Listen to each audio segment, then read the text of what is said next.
Welcome to Tower Talk Business Radio, where we bring you conversations with the top business minds on Long Island and around the nation every week. Featuring expert consultants and small business owners who have found success but are also willing to share their top tips, failures, and give gritty, matter-of-fact advice based on their firsthand experience. Now, let's get down to business on Tower Talk Business Radio on the voice of Nassau Community College, 90.3 WHPC. Hello and welcome to Tower Talk Business Radio, powered by the Nassau Community College Foundation. My name is Ray Schwetz, AVP of Business Banking at Jovia Financial Credit Union. We're focused on being the premier resource for business and entrepreneurship. We bring you weekly business advice, tips, tools, and services that help you grow your business. Plus, we interview the top business leaders in the industry. Now, today I'm very excited because we have a good friend of mine here. Helping provide us with business empowerment today is Adam Goldstein. He is the Chief Business Officer of the Federal Home Loan Bank of New York. Adam, welcome to the show. Thank you, Ray. I really think that with the Federal Home Loan Bank of New York, I know who you are. And I know a lot of folks who know who you are, but I think the general public doesn't know who you are. And before we get into all of that, why don't you just tell me a little bit about yourself and how you're connected with the Federal Home Loan Bank of New York? Sure, thank you. Well, I am very, very proud to be employed at the bank for 25 years now. Started there not long after I completed an MBA. I was doing a lot of research on the banking and financial services industry, looking around at mergers that were happening and said to myself, well, are there any financial institutions that have a long, deep-rooted history doing good things in the communities that have a lower risk of M&A activity? And I found the company, the Federal Home Loan Bank of New York. I started reading about it. It's very hard to find anything about it, which we'll talk about later. Mm-hmm. But once I read about the mission, I was inspired and wrote a letter to the president at the time saying, I think I can add a lot of value to your organization. And he said, come on down, let's have an interview. And that's how I got associated with it. Wow, that's pretty cool. Yeah, it was very, very cool. Great people, great mission. And really, that's what's kept me there for so long. The home loan banks are celebrating an anniversary this year. It's 90 years. What led to this system's creation in 1932? And obviously you weren't there. I was not there. No. Sometimes I feel like I will be there for 90 years, but no, I was not there for the start. So, think about what was happening in the country in 1932. We're in the midst of the Great Depression, record unemployment, a lot of issues, a lot of social issues, housing issues. And it was a time period where a lot of some of the major government agencies in financial services were born. And there was a huge need to support housing back then. There were building and loans, savings and loans institutions. Insurance companies were heavily involved in residential mortgage back then. And the Herbert Hoover administration came up with the idea to really come up with a reserve bank, much like the Federal Reserve, which was born 20 years before us. And the idea was to provide liquidity, which really is just cash, loans that we make to financial institutions to support housing, and as our mission progressed, community and economic development to get our country out of the depths of the Great Depression.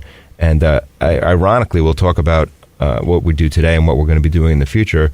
That mission really holds true today. We are providing liquidity to support housing and community economic development. Interesting. Also, credit unions were founded around the same time.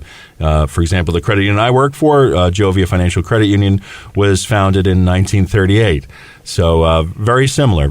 Now, the home loan banks, they play a vital role in both the nation's housing market and the economy, but many folks are just not aware of them. Can you tell us a bit about the Federal Home Loan Banks and who you serve? Sure. Let me start with who we serve. You obviously mentioned the credit unions. I didn't mention that in the intro. When the Federal Home Loan Bank system, which was born with 12 federal home loan banks that were mimicked after the Federal Reserve system, if you looked on a map, the districts are very similar. Mm-hmm. So our district, the second district, is New York, New Jersey, Puerto Rico, and the U.S. Virgin Islands. So that is, there are now 11 of us. There was a merger out west with the Des Moines and Seattle home loan banks, but our district remains intact. We were actually born at the Federal Home Loan Bank of Newark in Newark, New Jersey. Oh. And then we moved over to Broad Street in Manhattan. And then when the World Trade Center opened, we moved to the 101st floor of Tower 1. After the 1993 bombing, we moved to 7 World Trade Center.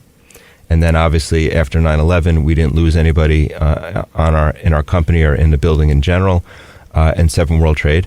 We moved uptown to 101 Park Avenue, where we've been since. So that's who we are, where we are geographically, and a little bit of history of the office. Now, who we serve has changed, and those changes generally come when Congress makes changes to with certain bills that they pass that have a knock-on effect to some government agencies, and ours was one of them.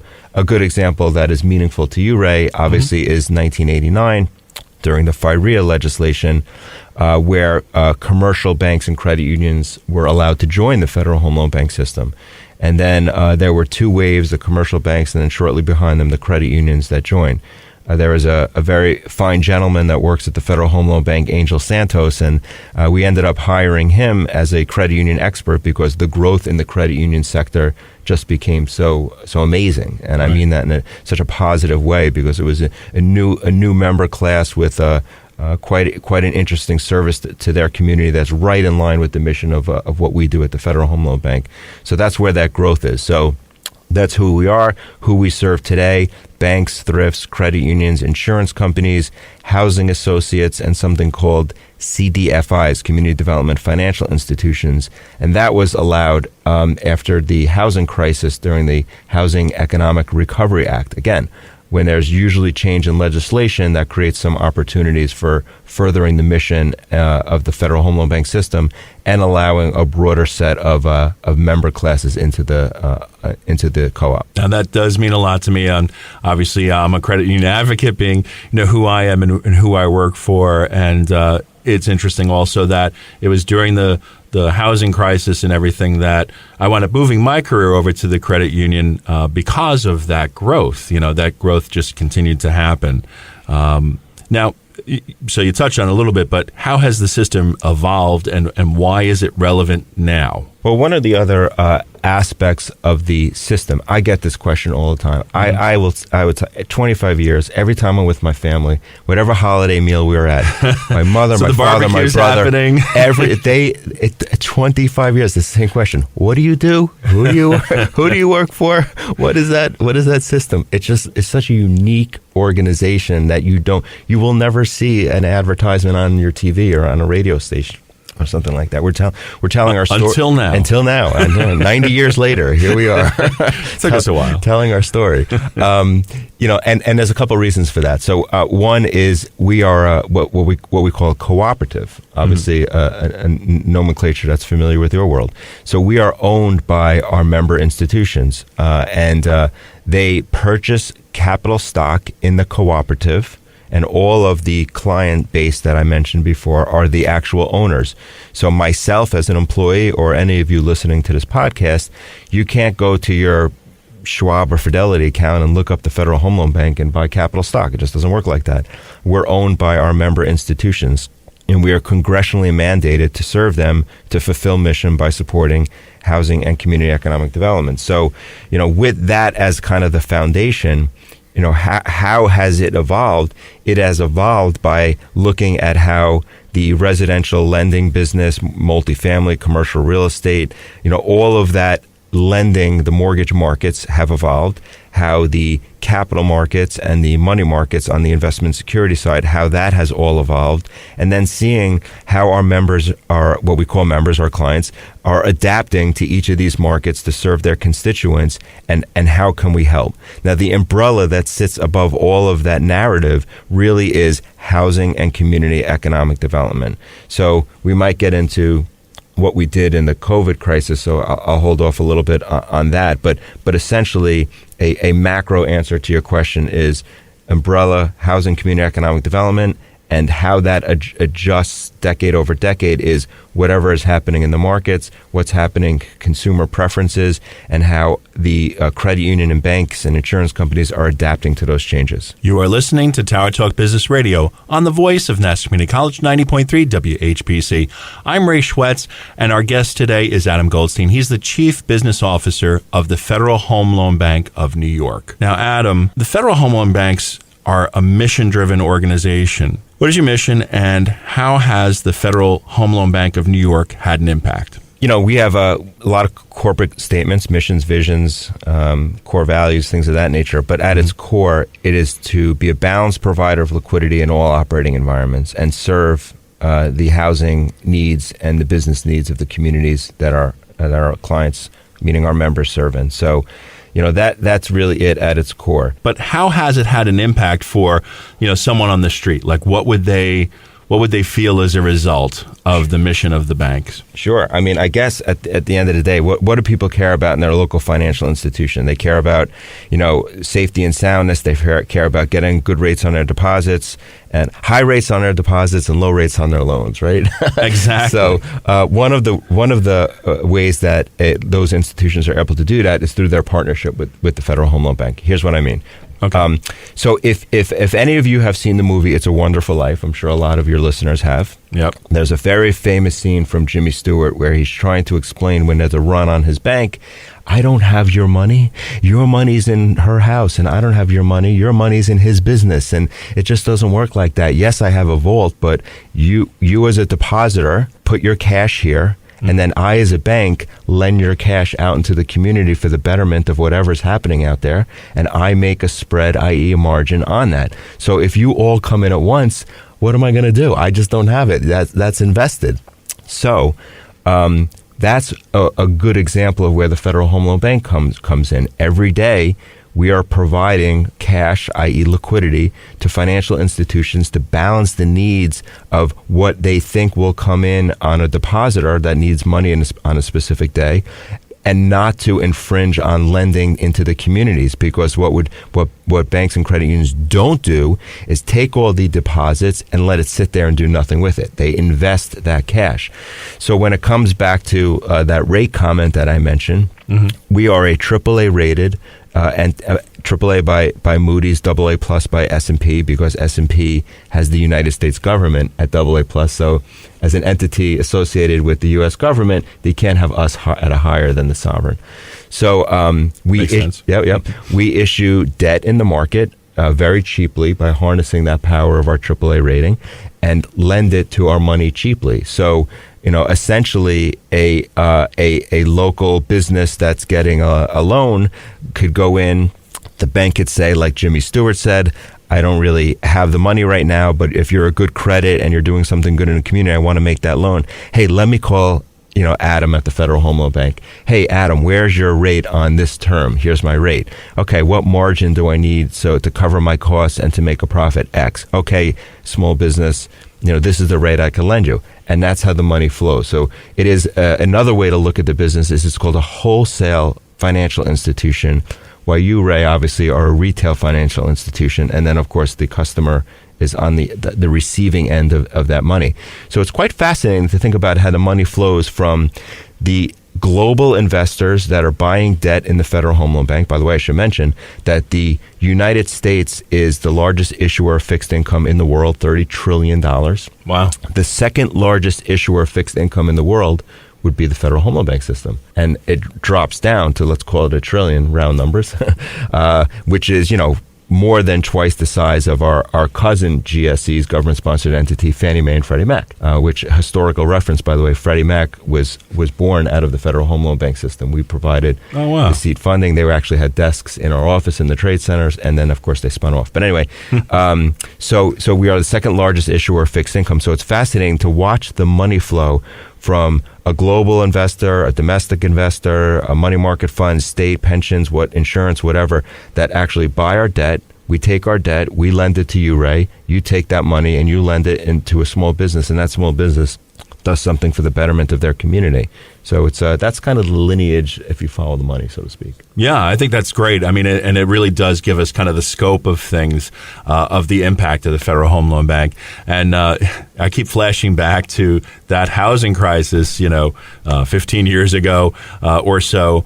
And feels like yesterday, right? It does feel like yesterday, and it's unfortunately it feels a little bit like it's reverberating a bit. But that analogy to "It's a Wonderful Life," those were the kind of conversations I was having with my clients when I was in the commercial banks, as they were, I was previously with Washington Mutual. So, having those explanations about FDIC insurance coverage and solvency of the institution and the fact that, now they would be okay taken over by Chase, those were tough times. And buying and selling money. At the end of the day, that's really, when we're in barbecues, what we talk about. That's what we do. By the way, if you really think about it, back to the housing crisis time, a lot of household names were failing. Bear, Lehman. Yeah, and really, there are a lot of reasons why financials get in trouble. But there's really only one reason why they fail. They run out of money. It could be fraud, it could be bad loans, it could be a run on a financial institution. It could be a number of reasons that cause trouble. But at the end of the day, if you think of a upside down triangle, if you will, as you go down that triangle, when you get to the reverse apex of the triangle, they run out of money. So a lot of our member institutions in their liquidity policies and their governance policies join and put up the capital to be part of this federal home loan bank system in the event of safety and soundness. If there's a run on our institution, we know that we can always call and borrow money, and that is the trigger to prevent failure. So if you look at institutions that failed, not just during the housing crisis, but in general, if they're not insured depositories or an insurance company, they don't have access. And by the way, we are the only country in the world that has a system like this.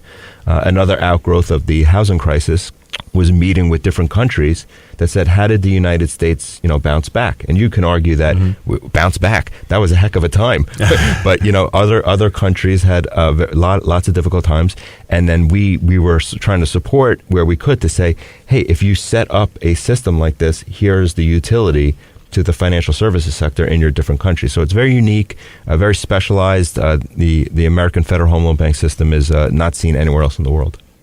Now, for the layperson, again, so you're at the barbecue, your family's coming to you, talking with you. What are some of the things that you tell them to make them feel comfortable? Like, what are some of the things they should look for in banking relationships? Because sometimes they'll see things like, oh, this rate is great, or, oh, this seems like a good loan. But, we talked about some things like NCUA coverage and FDIC coverage. Maybe could we explain a little bit about that, what someone should look for to feel comfortable in the solvency of the financial institution they're working with? Well, it really depends on what's important to them. I'll give you a yin and yang example. I was with a good friend of mine for dinner about 2 weeks ago, and he owns he's a small business owner. He owns a number of donut shops. And he said, I'm with you already now. your interest is piqued. Yes. He said to me, I really care mostly about technology and the ability for payments and the ability to not just payments for my bills, but to pay my employees and to see my cash balances. Point in time, I can see everything, and that's great. He never mentioned rate to me. He never mentioned the ability to call somebody, not a 1-800 number. Now I'll give you the other side, where conversations with family members, where it's like, I'm sick of calling 1-800, waiting on hold, and I want to know somebody. It's the relationship. And I'll tell you something to go back to your question number one, just for 30 seconds. I got into banking because of my mother. When I was a kid, very, very young, she would bring me into the branch when she was doing her banking business, and everybody knew her, and she valued that relationship, and it was explaining stuff to me, and that memory of commerce at a young age and the relationship, which to me is obviously critical, and to her, to answer your question, it depends on who you're asking. Then you want a small community bank, community credit union, a small institution that you can actually have a relationship with, that you can get a hold of, that can answer your questions, that can work you through APR, APY, this loan, that loan, new technologies that are coming out from these financial institutions to get the support that you need. So it really depends. There's a misconception that the most important thing in a relationship is rate, and it's really not. And one final point on your question is, we did a survey to about 800 real estate agents in New York and New Jersey a couple years back. Mm-hmm. And the reason why we did that is we were trying to help our credit unions and our banks get more leads from the real estate agents so they can grow their balance sheets a little bit more rapidly and have the ability to do so, since larger institutions are using technology so much to get leads from your phone. You walk into a Home Depot twice, unless your privacy setting is accurate, you're probably getting ads. They know you're there. Yeah, from the big boys. So what we found is there were several reasons, very few, why they were not engaging in communications with local financial institutions. It was, number one, I don't know who they are or where they are. I don't have a contact. Number two was product, and number three was speed of closing. So we went back to our constituents and said, look, I want you to know about this. And the few of our members that said, you know what, I passed that real estate agent office on Main Street every day. I go get my coffee. I never thought to go in, and they started to build a relationship. So, it is a relationship business. It's not all about the rate. The rate wasn't even mentioned on there. They didn't say the local institutions don't have the best rates. The banks did. It wasn't even on the top 5 list. So it's a long answer to your very simple question, Ray, but it depends what is meaningful to you. If you are a small business owner, if you are an individual investor, or just an individual depositor of the institution.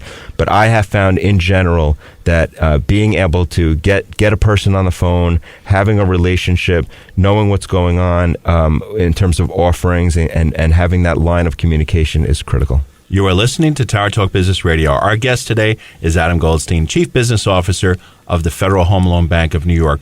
My name is Ray Schwetz, and we're on the voice of Nassau Community College, 90.3 WHPC. Adam, you mentioned the pandemic and the challenges, and I'm sure Federal Home Loan Bank of New York had challenges as well, or responded to challenges. Can you tell us a little bit about that time for you? Let me break it down into chapters. I mean, when the business of the Federal Home Loan Bank lending is countercyclical. That is to say that when there is a crisis brewing, there tends to be more of a bid, more of a interest in borrowing money. We talked about the housing crisis before. Right. During that time period, the market seized up, so a lot of people couldn't go out and issue their own debt. They couldn't get money, so they came to us. What we found in February, March of 2020 was that, put yourself, if you can remember, nobody knew what the heck was going on. Yeah. We didn't know what this thing was. How do you get it? What does it mean? Am I going home for a day, a week? I bet in March of 2020, you didn't think, most people were going to be home for 2 years or something. So it was it's just going to be 2 weeks. Exactly. Maybe at best, at worst. I mean, 2 weeks we'll be home and then back in the office. No Exactly. The unknown. And that unknown creates volatility. And that volatility drives the desire to have, quote, insurance. And that insurance in our business comes in the form of cash on hand in the event. Back to the Jimmy Stewart, same thing. Right. We knew, insured depositories knew that it was possible that there could be a run on a bank, and a lot of money did come out. A lot of people were like, "Oh, I don't know, it's like a hurricane. The power might go down. Let me go get cash out now." Yeah, it was milk, bread, eggs, and get money from the ATM. Money, exactly, exactly. So we saw a big pop. A lot of the treasurers that we deal with that remembered the housing crisis said, "Hey, the markets could seize up." So they came in with saying that might happen. Then chapter 2, what happened? Government comes out with a bazooka. Really, I mean, they injected so much liquidity, and really, I'm not passing judgment whether it was good or bad, but then as a result of that, you get into this discussion that we're having today about inflation, and what does that mean, and was it too much money, was it too quickly, did it get to the right people, all of that stuff. So instead of playing Monday morning quarterback, let's stay on a high level and say that there was a lot of liquidity in the system, and it wasn't just to financial institutions like in the housing crisis, it was to small businesses, it was to everybody. So then what happened? So the need for liquidity went down. So then all those balances that had ramped up to $800, $900 billion went down rather quickly because there was so much liquidity in the system. Now we're kind of seeing the opposite. But before we go into the future, the last part of chapter 3 of your question is, what else did we do? Well, we sat back since it was coming out fast and furious, the liquidity from the U.S. government. One niche of the market was unserved, in our opinion, which was, of course, everybody knows about PPP. When PPP came out, it was really for, as the name implies, payroll. Right. Where support the business's employees. Right. Keep Employees. them in business. But you know what was missed is working capital to keep the small businesses up and running. Right. So what we did is we came up with something called the Small Business Recovery Grant Program, and we put out about $15 million in mostly New York and New Jersey, and frankly mostly in New York, to small businesses, nonprofits, and tribal communities to support that area. And unlike the uncertainty about where the PPP went and forgiveness, we literally tracked every dollar to see exactly where it went, so we can. You asked me earlier about mission, supporting housing and community economic development. So we figured this is right under our umbrella of mission, supporting the community development piece of it, and that was kind of our fiscal stimulus package number one. So we did that.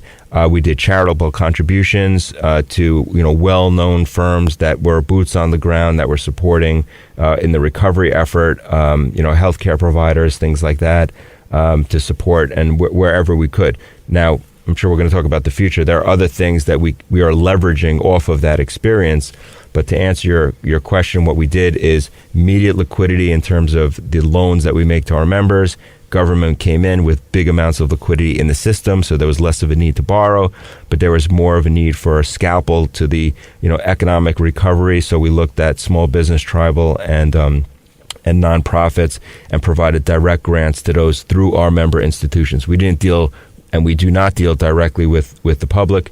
It's all a benefit of being a member of the Federal Home Loan Bank, where they have access to these type of grant programs and other liquidity programs, so they can serve their markets and they could fulfill their missions. As you look ahead, what's next for you and your team? A lot. We're probably running short on time, so I'll give you some high-level bullets. Obviously the world is focused on ESG, environmental social governance, and we do a lot in that area. Looking at housing, I mentioned there is an affordable housing crisis, in my opinion, going on right now. As rates go up, affordability goes down, and there's not a lot of inventory up there. It's easy to see where this is going. The farming community, the veteran community, women, minority, disabled businesses, all of the fintech that's been developed out there. I hear from our clients all the time, I'd love to compete with the big boys in technology. I just can't afford it. So looking at all of these, they're not all risks, by the way. Many of them are opportunities to support and still stay under the umbrella that I mentioned of housing and community economic development. So, we intend to unpack all of those to figure out how we could provide liquidity through loans or grants to support whatever the needs are, because they keep changing. Adam, thanks so much for being with us today. Really appreciate it. I want to leave you with DB's philosophy. My co-host, Anisha Boston-Hill. At its core, banking is not simply about profit, but about personal relationships. We want to thank you for being with us. My name is Ray Schwetz, along with Anisha Boston-Hill, your co-host and producers. This is an NCC Foundation production. Visit nccradio.org for more information. We're available on Odyssey, TuneIn, iHeartRadio, and as a podcast on iTunes, Android Podcasts, and Spreaker. This has been Tower Talk Business Radio, powered by the Nassau Community College Foundation on the voice of Nassau Community College, 90.3 WHPC.